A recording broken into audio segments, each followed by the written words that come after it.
guys, Sean Tassa here, your friend in real estate, standing in front of 224 Jersey T Circle, where I'm happy to report that this home is now sold firm.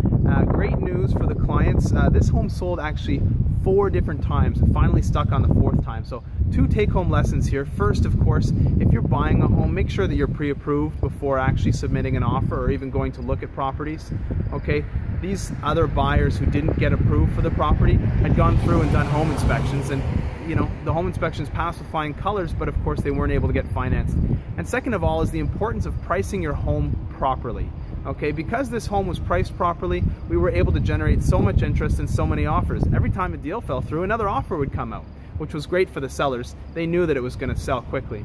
So if you have any questions, or if you need any assistance, or if any of this resonates true with you, please don't hesitate to pick up the phone and call me. Or if you can think of anybody else that this might resonate true for, please call me. The phone number is 613-314-3187. And until then, Styfire out.